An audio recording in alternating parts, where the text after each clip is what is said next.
podcast is part of the Sports Social Podcast Network. Correct, pas d'idée abjecte, c'est pour faire la fête. Voilà comment Mano avance sans se prendre la tête. Chante dans le loup, le renard et la belette. Chante dans le loup et le renard chanter.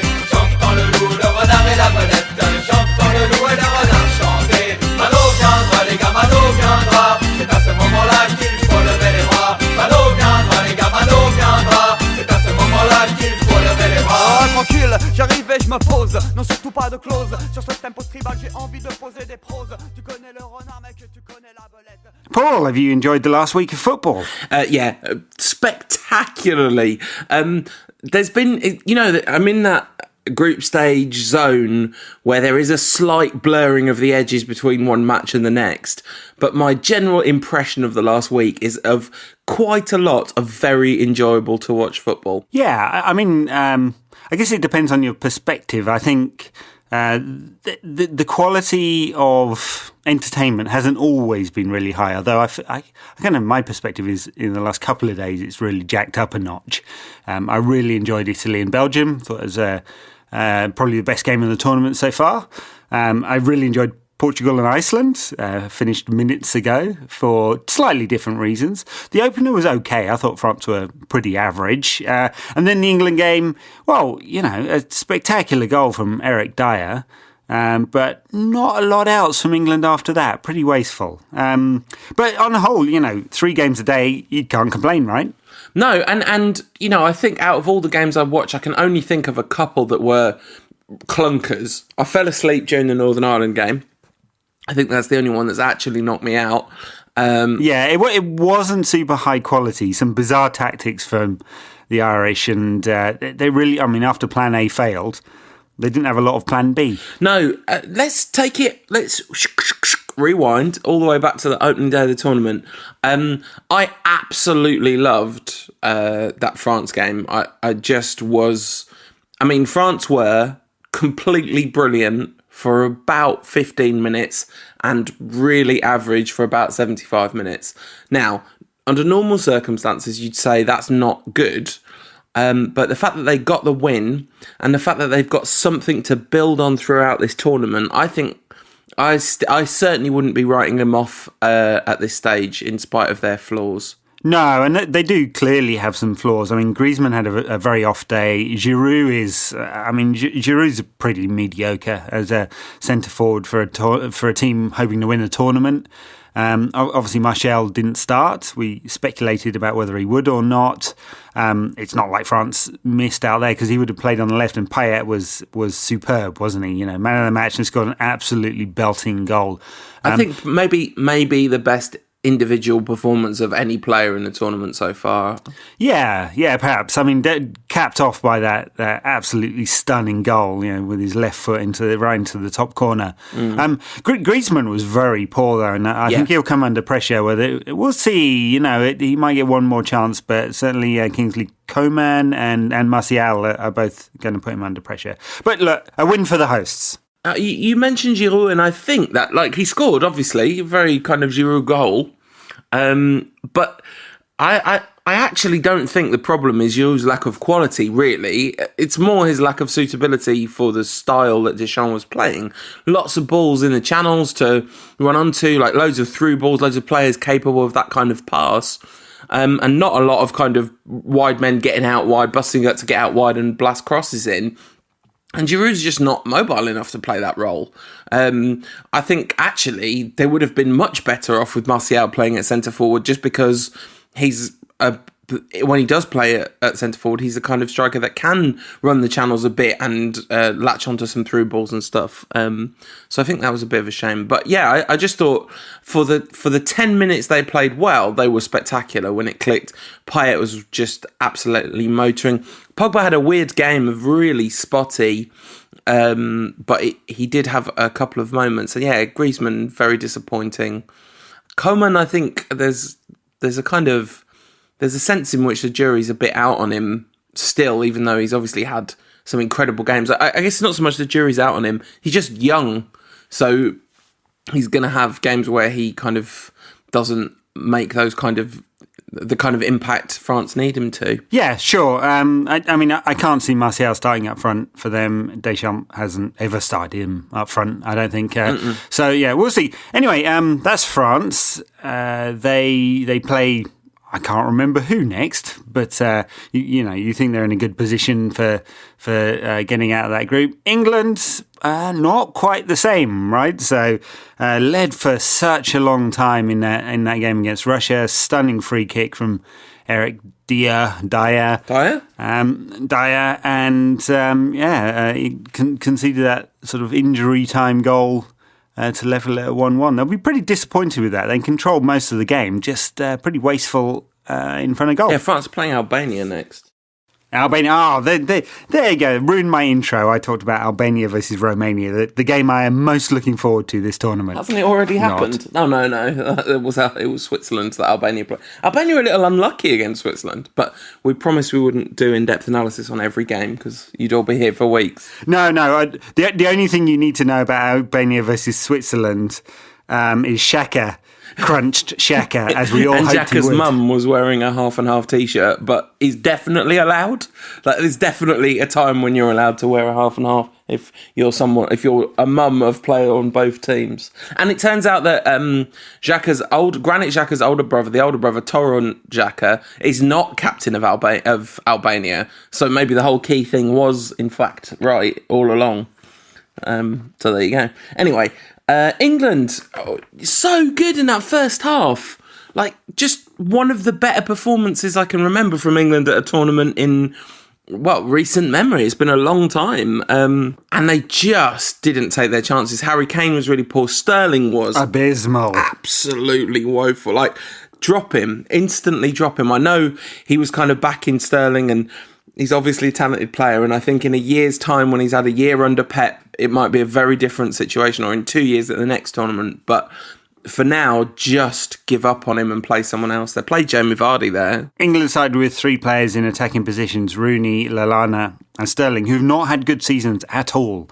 Of those, Lallana pretty average. Rooney very good for England, and probably one of his better performances in a midfield role for England, definitely, or just ever. Created a couple of chances, very accurate with his passing, didn't go over the top with the Hollywood ball, which is one of his bigger failings, and was pretty disciplined in terms of his position, got very deep as the game went on, and then was pulled off with 3 minutes ago, which was a very odd substitution. But a pretty good performance from Rooney, I thought. In the intro, you joked that it was kind of a surprise, but in a way it really isn't a surprise, because Russia did the thing that so many of the teams that played United in the last phase of last season did, and did sit very deep and allowed Rooney a lot of time on the ball. And we know that he can do it under those circumstances. He's proven that now. I mean, another man whose legs are ageing and needs a bit of time and space is Bastian Schweinsteiger. Hasn't played for months, it seems. Well, literally, hasn't played for months. Came off the bench and within about 10 seconds he'd scored a stunning goal. Great half volley from him to score Germany's second. Not bothered, no problem. Bastian Schweinsteiger, he doesn't need football. He's Bastian Schweinsteiger. Football needs him. The disappointment. I mean, you know where your loyalties lie in the moment, and it does turn out that actually I do definitely want this England team to do well, because I was very disappointed when Russia scored at the end. I mean, I thought that Hodgson got his substitutions absolutely appallingly wrong, and this wasn't in hindsight. I was chatting about it with some friends on WhatsApp during the game, and when he brought on Milner, it's just such a regressive move. Oh, God, because yeah. Russia were there for the taking, and a second goal would have been just crucial. And like, to leave Rashford, Vardy, just even to leave Kane on, just a straight swap of Kane for Vardy would have made some difference to stretch the game. Yeah, no, very, very negative in the substitutions. Very, very negative, and England paid for it. We'll see how important that is, because it might well be, because England might well regret those 2 dropped points, certainly if they don't finish top of the group. Which there's every chance they won't, because Wales won their opening game. A very scrappy, impressive performance from Wales. It's hard to kind of assess how good or otherwise Slovakia are. There was that moment when Marek Hamšík threatened to kind of set the tournament alight with a beautiful run, and a slightly poor finish, which Ben Davies cleared off the line. Then Bale scored a decent free kick. Decent, I'd say, not spectacular. Just one of those Ronaldo knuckleballs. Yeah, he hit it with the top of his laces, and it bent the wrong way, which confused the keeper. Yeah, had his weight on the wrong foot. Yeah, I mean, it was Bale versus Hamsik and 20 others, wasn't it? It's really offensive, but it's basically the truth. Joe Allen was really good. Aaron Ramsey was not really good, and he looks like a complete twat with that haircut. It's very bold. It's a very bold move, but he somebody described his pass in inverted commas to Hal Robson-Kanu as like a beautiful little dinked ball through. It was definitely a miscontrol. And that isn't even meant as a dig. He was definitely trying to control the ball, and it kind of scuffed its way to Robson-Kanu, who scuffed the ball in.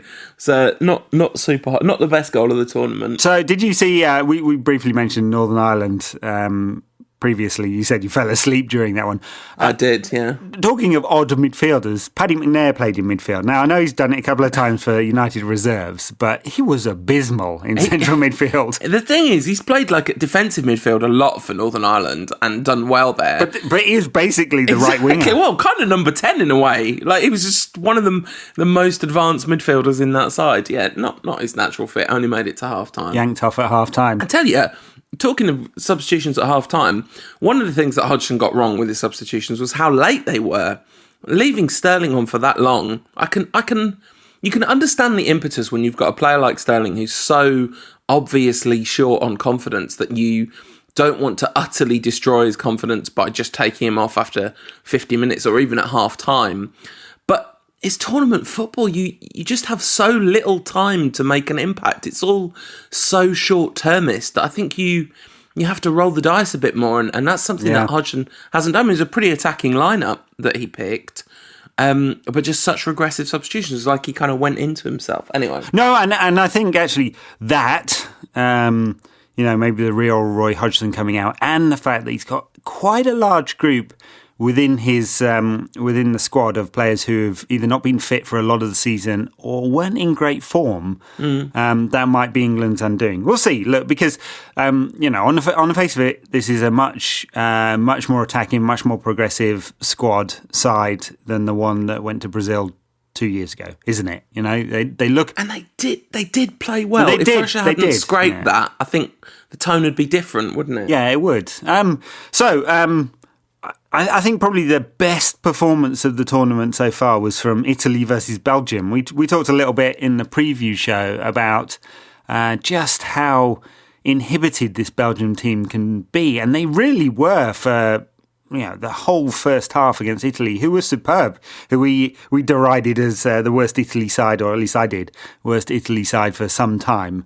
And really on paper they are, aren't they? But this was a great performance from the Azzurri. Yeah, it was. I'm staring at a World Cup wall chart, Euros wall chart here, and I must admit, you've got my kind of desire to do things in order a bit shaken by jumping from Group B pretty much straight through to Group E, with briefly touching down on Group C. But I'll go with you, Ed, and we'll come back to D. But yeah, no, I mean, Italy were absolutely superb. Somebody described it as a coach without a team against a manager against a team without a coach, which is harsh on Italy's outstanding defenders. But really, honestly, if that Italy side had anything like the firepower of Belgium up front, they'd be massive tournament favourites because they looked so incredibly effective. That ball for Bonucci for the opener, Ed. Yeah, I mean, just a perfect game from the Italians, and it wasn't as if when going 1-0 up that they really retrenched into themselves. I mean, sure, Belgium attacked much more in the second half. And actually, it was a weird stat. Maran Fellaini created 7 chances in the game. I'm sure all of them were knockdowns. Because he really wasn't very fluent in the midfield. I mean, he wasn't the only one who wasn't fluent in midfield, by any means. But yeah, Italy didn't just do the Italian thing and defend. I thought they were very, very good value for their win. Yeah, and then Conte has never set them up as a counter-attacking side, has he? That's not what he does.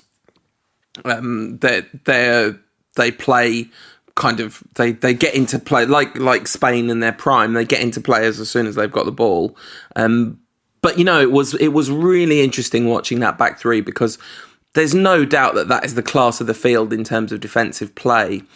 And it was really notable that even with Belgium's good players, they just looked so untroubled. And it was kind of to do with Lukaku had an absolute stinker.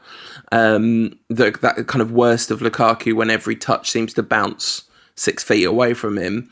And none of their tricky, like De Bruyne and Hazard, didn't really do too much. But I do think some of it was also just about the fact that the positioning was so good. The moment where they decide to kind of snuff out the possession is almost always right. We'll see how they grow into tournament. I think ultimately their lack of quality up front is going to be their undoing. But I said this on the opening show, and I repeat it now. If I was Belgian, I would hate Mark Wilmot so much, because playing centre-backs at full-back, playing Fellaini instead of Dembele, there's just calamity all over that pitch, and it just doesn't need to be. No, true, and it's a thing that will be their undoing, surely. Well, it already is. Maybe they'll be talking in years to come about the golden Belgium generation that never achieved anything. Did you see Germany against Ukraine? Because you say Italy's performance was the best, and I'd say it was definitely up there, but Germany's might have been the second best performance. No, that's what I missed. Right. It was an excellent game. I mean, Ukraine definitely are a threat, a counter-attacking threat, no doubt, and Germany were somewhat fortunate to not concede at all, and it had a lot to do with Manuel Neuer, obviously. But yeah, that Bastian Schweinsteiger goal at the end was just so joyous, because the German crowd went crazy when Schweini came on, absolutely lost the run of themselves, which was very enjoyable indeed. And then for him to score as well, that must have been a great moment to be German. That, yeah, it's still the talisman, and tells you a lot about why he was picked despite being unfit. Yeah. Although I maintain that he looks in better shape than he did at any point during his Manchester United season. Yes, the lardy arse has gone somewhat. Thinking back, Turkey, Croatia, not much to note in that game, I thought. No, I totally disagree. Did you watch that game? I did watch that goal, yeah. Game. No, I thought that was one of the... I think Croatia looked absolutely excellent.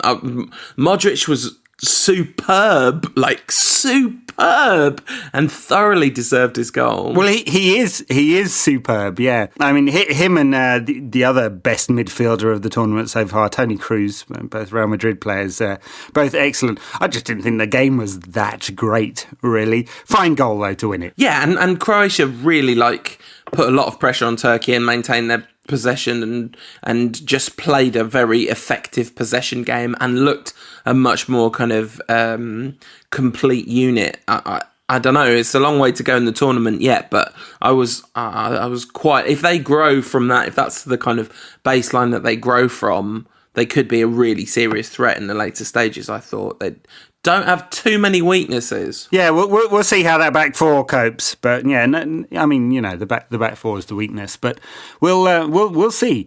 So look, yeah, I'm jumping around groups. I know that's annoying you, but we're going in general chronological order, which means Spain, Czech Republic, Spain, Czech Republic. Well, Republic of Ireland, Sweden came just before that. Yeah. But no, you've got that the wrong way around. I've got it the wrong way around. It's all going terribly wrong. Yeah.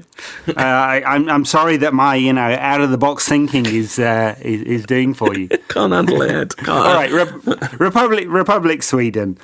John O'Shea, Zlatan Ibrahimovic, the clash of the titans, and O'Shea bossed that for 89 minutes until Zlatan danced round him and created the equaliser. Yeah, past and future Manchester United legends going head to head there.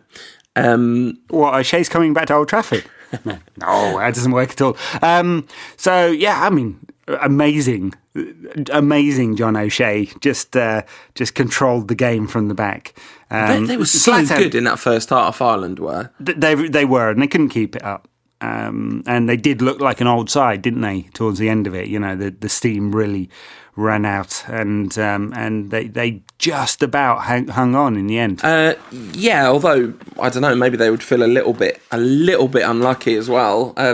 Kieran Clark, what are you doing? Don't put Aston Villa central defenders in your international football teams. That can't be a good idea, can it? He plays for Aston Villa. No, it can't be, and It cannot be a good idea, but you pay for that, don't you? I mean, talk about the predictable. And the thing is, when you watch it in normal time, I didn't actually spot that it was an own goal. It was one of those where the camera angle was such that I couldn't quite work out exactly what had happened. And then when you watch the slow motion replay, it all looks so measured. Like it's one where he really leans in and kind of deftly flicks the header just inside Randolph's post. Yeah, really, just awful for the lad. I really felt for him because Un did so well. That goal from Wes Hoolahan, what a hit! Just beautifully sweet. Lovely, lovely volley. Yeah. A goalkeeper called Randolph. I mean, it's a lovely old-fashioned name and all, but that can't be right. That's not his first name, though, is it? No. Doesn't work, Ed. Doesn't apply. His name's Darren. That's a perfectly contemporary name. Very good. Spain versus the Czech Republic. I definitely want to talk about Spain because they were good. They lacked a bit of penetration, but they got there in the end. And rumours of Spain's downfall may have been a little overstated, I think. Well, they've won 3 of the last 4 tournaments, haven't they? Yeah, well, exactly. Yeah, I mean, there's still some very, very good players in this Spain side. That definitely got some weaknesses, and up front might be it. Yeah. Controlled the ball, penetration wasn't great. Iniesta was fantastic, wasn't he? Rolled back the years. Big Dave didn't have much to do. One early save when he blocked one of the Czech guys whose name I've totally forgotten.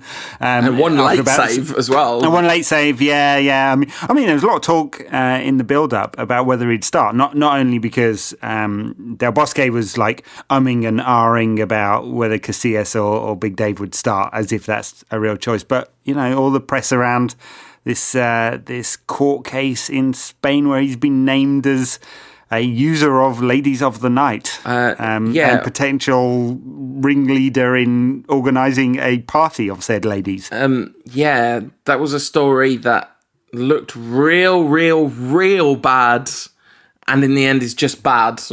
There was a time when that story looked like it might be really, and it might still end up looking really bad, but for now... Denied by all, and this was supposedly, 4 years ago...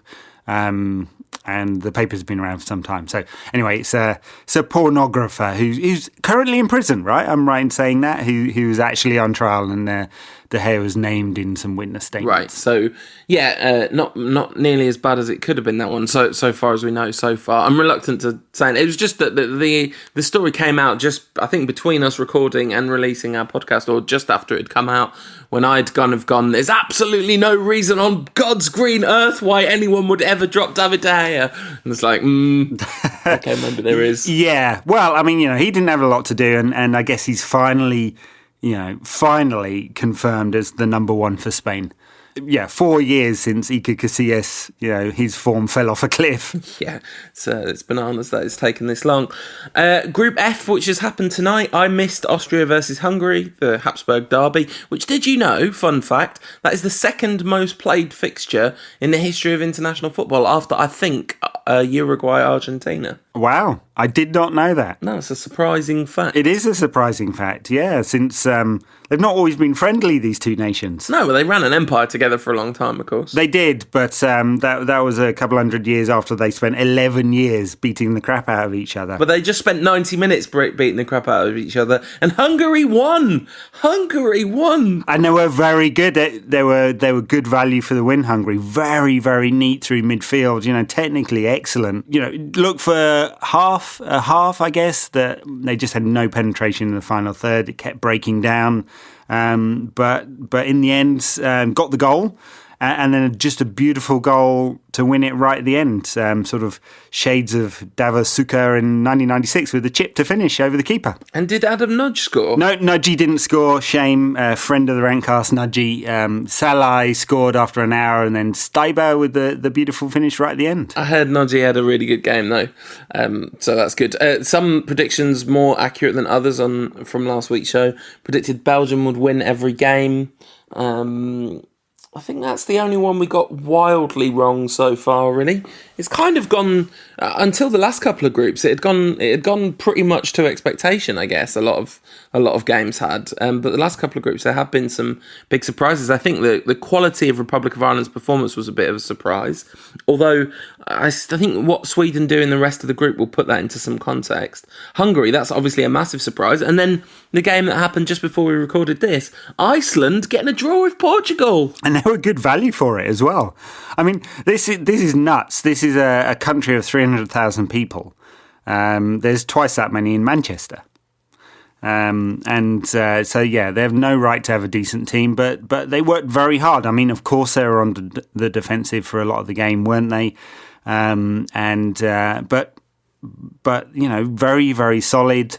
Hal Dawson didn't have a lot to do in the Iceland goal. He didn't make a lot of saves, did he? Do you remember? I think he was pretty busy. I mean, he didn't have to make any really great saves, but he had a lot of contact with the ball, I'd say. 9 shots on target from the Portuguese. So I suppose that's a decent number. Yeah, that's a lot. I thought Ronaldo was pretty disappointing, actually. I mean, I guess everyone has very high expectations of him, but the first chance he had to shoot from like 40 yards out from a free kick, of course he did, and he scuffed it, and then wasted another couple of good chances from free kicks right at the end.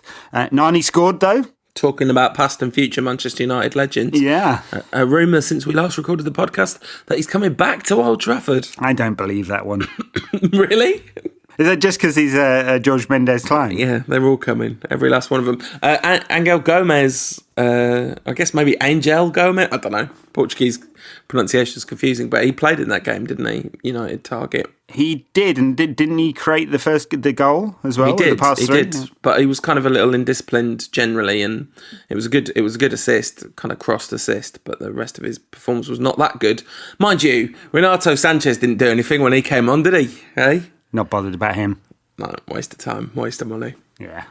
We knew he was a fraud, as the kids say. Poor man's Anderson.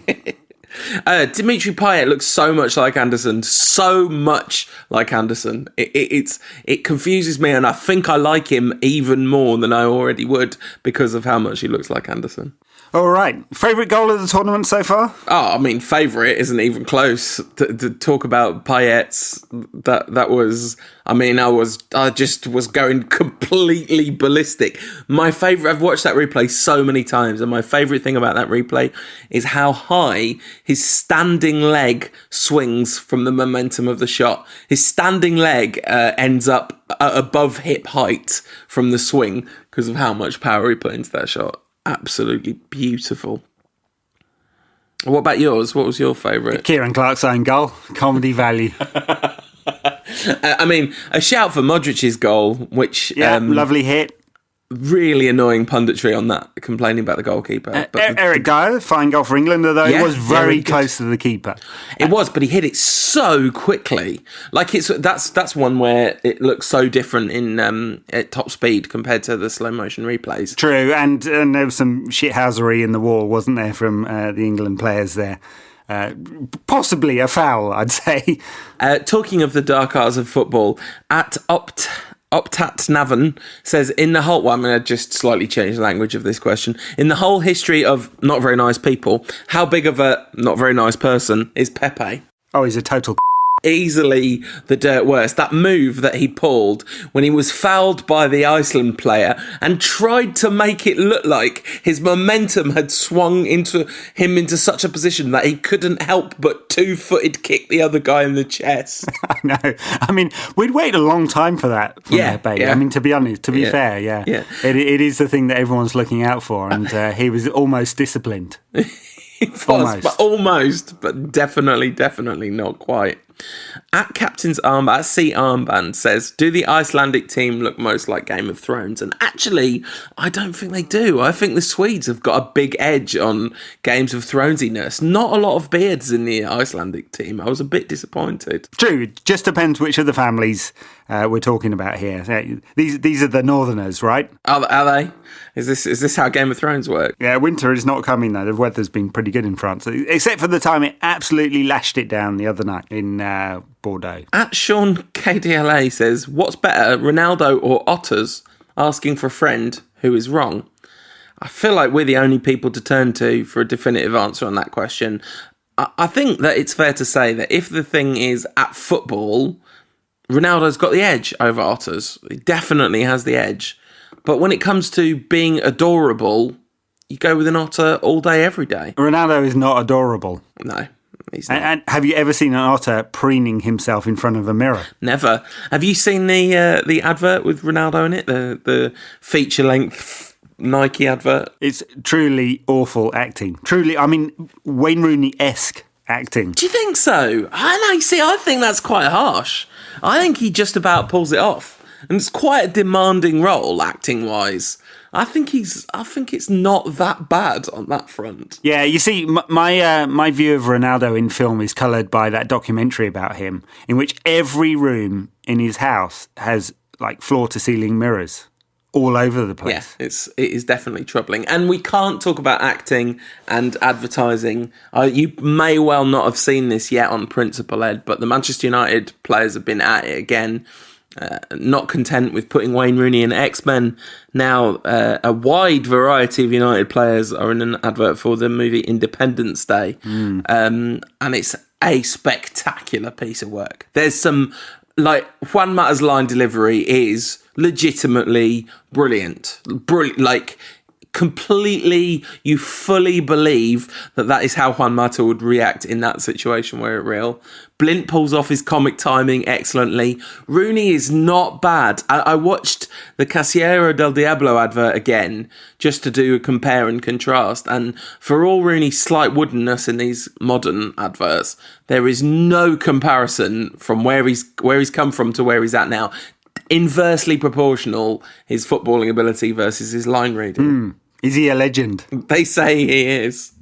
Yeah, who's the alien in this then? I don't know, but we have had a question about this, obviously, from friend of the Rantcast at Liz Moore, who says which United player is most likely to fly into the alien spaceship and save the world. I think it might be Phil Jones, but accidentally. Like, he's not trying to hit the alien spaceship, but that's where he ends up. Yeah, or Bastian. I mean, you know. Man to save the world, it's going to be him, isn't it? Yeah. Of course, when Zlatan comes, he'll demand that he gets the starring role. Yes, and he'll do it in the third person. Yeah. So, there's some more games coming up. Funnily enough, 3 a day. Yeah. Around. Yeah. What are you looking forward to? I'm looking forward to seeing England-Wales. I really am looking forward to that one, just because narrative and all that. I'm massively looking forward to seeing if France can improve. I really want to see how Croatia do. Their next game is against Czech Republic, which should be not that difficult a game. But they're kind of the team that's captured my imagination a bit so far. I think that pretty much sums it up. You'd expect France to beat Albania, wouldn't you? And England-Wales could be tight. I mean, you know, England clearly got the better players, but you know, there's the Bale factor and there's the Wales team spirit factor. Seems to be very high at the moment. Northern Ireland, last chance. I'd expect them to lose to Ukraine. Poland, Germany could be good, though. It could, although, I mean, I guess Northern Ireland made it very difficult for Poland to play. But Poland really didn't play that well. They had so much of the ball and a few decent chances, but I was a bit disappointed. They'll have to do a lot better. But it'll be a very different sort of opposition for them, of course. What I'm really looking forward to is the things that happen in the next 2 rounds of games, making the opening round of fixtures look ridiculous. Because we talked about this before we started recording, but we've just done loads of analysis on the first round of fixtures, but it's basically meaningless. All that really matters is the points you get out of the first round of fixtures, because tournaments are never defined by these opening exchanges, are they really? No, very true. And, you know, and it hasn't gone off plan too much, has it? You know, most of the results that we expected have come out. You know, perhaps Italy beating Belgium is a big surprise. Iceland getting something out of Portugal. Maybe we didn't expect Hungary to beat Austria, but generally it's gone the way we sort of expected. So, you know, no one's out or through yet. Obviously, will make a big difference. There will be a big difference by the time we get to our next podcast, I guess. Yeah, big result for Ireland and Sweden, the Portugal versus Iceland 1-1, I think. Because you're looking at the best third place finishers, and unless Russia and England get involved in that, lots of teams that you'd kind of expect to finish third in their group have lost their opening game. So it's going to be really tight and kind of loads of fascinating group maths at the end. The only one thing I would say is, you said maybe we expected Austria to beat Hungary. I think everyone definitely expected Austria to beat Hungary.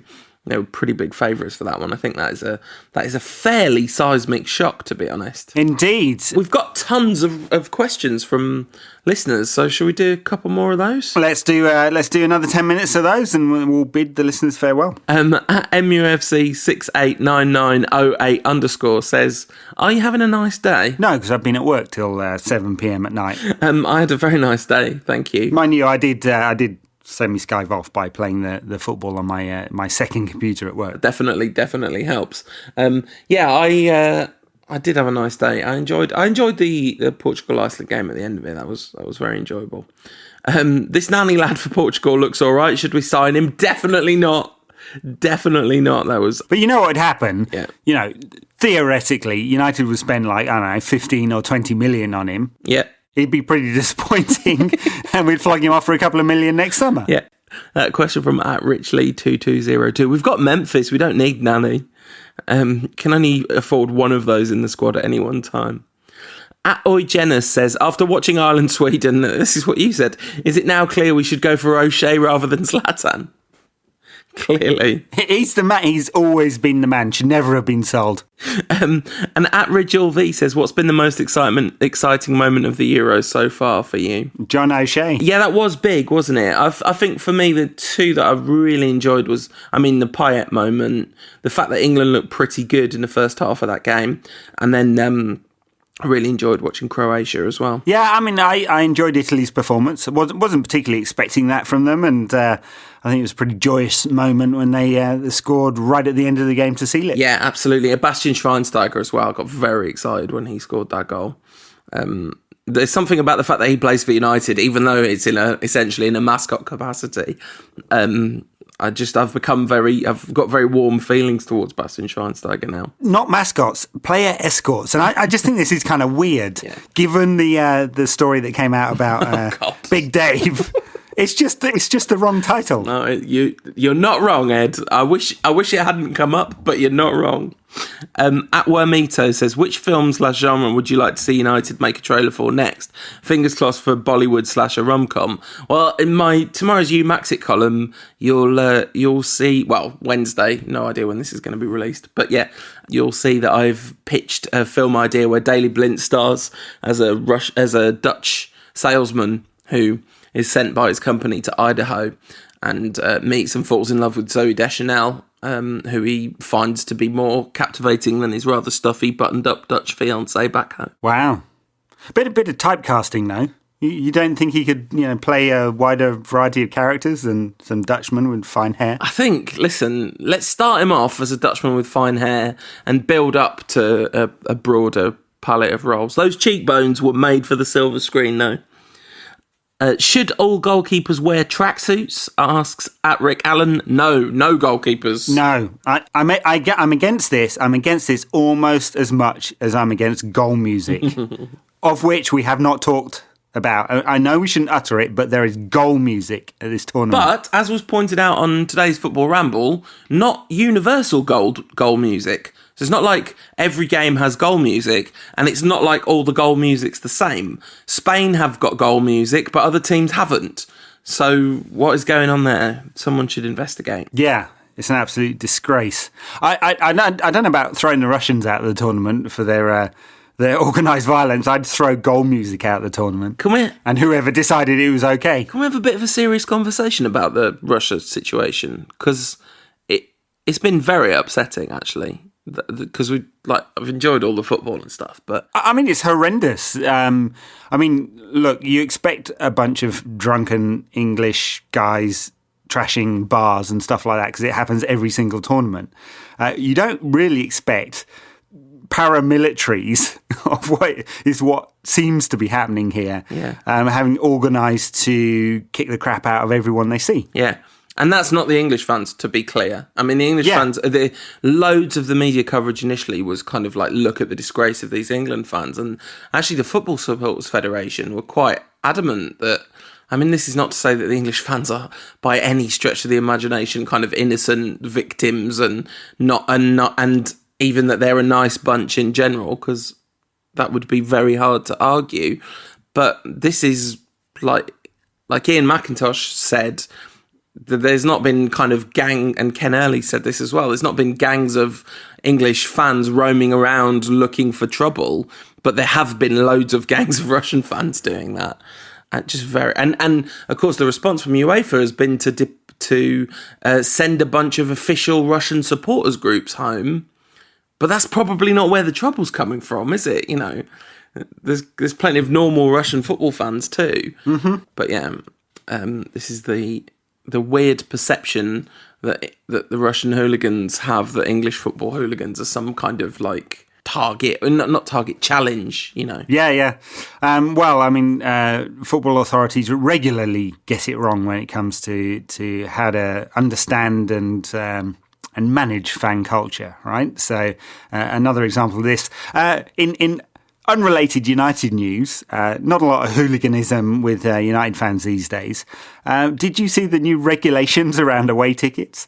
Pretty much restricted to executive box and season ticket holders, as you know, has tended to be for some time, and then very, very much restricted to named party only. In with the penalty of banning for life forever, and will eat your firstborn if you resell it. 3 years, not just resell it, but give it away as well. Totally non-transferable, and all sorts of regulations to try and enforce this, because these have kind of been the rules for a long time, but they're nod and a wink sort of rules. And United away fan culture is, unless there was a way round this found, it's not going to be the same. Not going to be talking about how United have got the best away support in the country anymore in a couple of seasons' time. No. They've if this works out, they will have very successfely turned United fan culture into basically a smaller version of Old Trafford fan culture. And, there is some argument on the other side which says away tickets have been in the hands largely of the same, of 1,000 of the same 1,500 people at every away game. And there are a lot of people who would love to go to away games that can never get tickets because so many of the tickets circulate around the same group of people. So that's what the club are talking about, trying to basically give access to more people to get to go to away games. But it's just never going to be the same. I don't think that's hyperbolic. I think it's never going to be the same. And I think the other thing, of course, is that loads of people that go to away games are people that haven't been to Old Trafford since 2005 when the Glazers took over. And that's one of the reasons that the atmosphere is so raucous at away games. Well, the atmosphere inside the stadiums in France has been excellent. Some really, really, really good sets of fans, and England. I mean, they made a good atmosphere in the stadium. They did, until they were chased out of it by... Oh, it was horrible. Like, really horrible. No policing at all, and just... None. No security whatsoever. I mean, unbelievable. And the firework or a flare gun shot into the supporters as well. I mean, given the focus on security, given what happened in Paris not very long ago, it's a spectacular failure, isn't it? And there were a few games where there were loud flare bangs, and I think everyone watching must probably have had the same thought pretty much every time, because we just hearing those explosions is really scary now. So yeah, we've got some, in slightly lighter news, we've got some business to attend to, haven't we? You sprang a contest on me last week, Ed. I'm going to do the same to you, but first of all, let's get the Art of Football contest winner awarded. In third place in our contest is my friend at Dane Sayer. This is such a niche joke, but I loved it, so sorry. Fix. What's the prize for third place? Nothing. Just honor. Just love. But Dane knows he has my love anyway. Gaza missed because he had ball cam on. Listen, that is an absolutely brilliant Rocket League joke. If you don't play Rocket League, you have just missed out on a wonderful piece of business. In second place, at Andy Yaks, who says, Sir Alex Ferguson told me Gascoigne's miss was because grey kits impede vision. Good. And in a surprise twist, the winner is also at Andy Yaks, with Yuri Geller fell down the stairs after having won too many, trying the same trick that saved us from Gary Mack's penalty. Well done, Andy.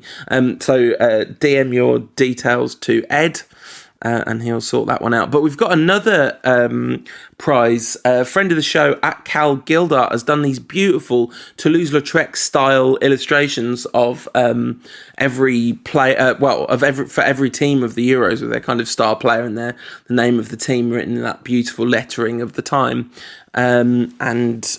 So if you can tell us what's been the funniest moment of the tournament for you so far, use the hashtag Rankcast. Have a look on Cal. That's at Cal Gildart's Twitter, and you can, anyone in the UK and Ireland, this competition's open to. You can pick your choice of team to get a print of. Entries mentioning Yogi Love will not be considered. Oh my God, we didn't talk about Yogi's scratch and sniff. Everyone knows about it. There's nobody needs to. I never want to think about or see it again as long as I live. Wow, I mean, for a minute there I was thinking you were turning us into Heartbeat, but fortunately you brought the level down quite a few levels. I mean, not only did he do it once, I mean, a bit of a fumble to sort out your, the meat and two veg. Uh-huh. Acceptable if you got tight trousers, and he does wear quite tight trousers. Yep. Sniffing, not so not acceptable. Not acceptable under any circumstances. But then to go around the back of the house... I've got to take my headphones out, I can't listen to it. To go around the back of the house and do it again, something very wrong about that. It's so disgusting. Anyway, on that cheery note, if he won the World Cup, he's a World Cup winning manager. It's not going to be what he's remembered for, though. Sorry, Yogi. That's all forgotten now. Well done and everything. Not that many managers have won the World Cup, but no managers have done that. Anyway, that was another episode of the Rankcast. Thank you for the nice feedback on the first one. We'll be back. I guess we'll try and do one after the second round of fixtures, shall we, Ed? Something like that. A roundabout-ish, sort of. All right, have a great week or so. Enjoy all the football. And if you're out there, please, please, please stay safe. Oh, yeah.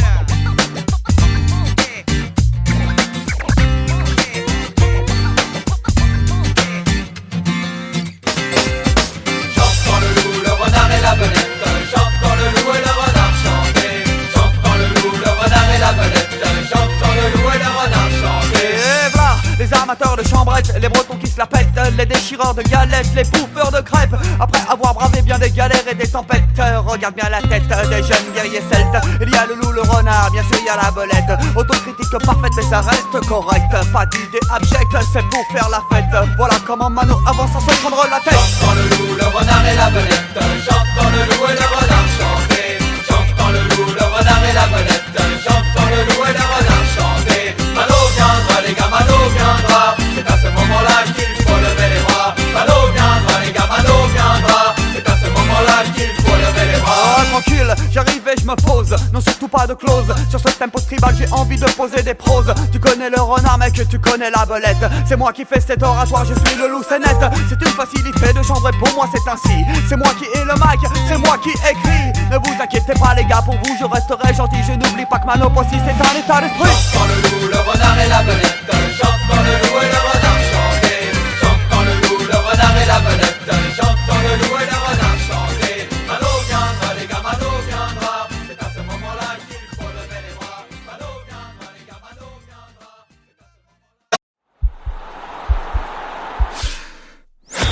This podcast is part of the Sports Social Podcast Network.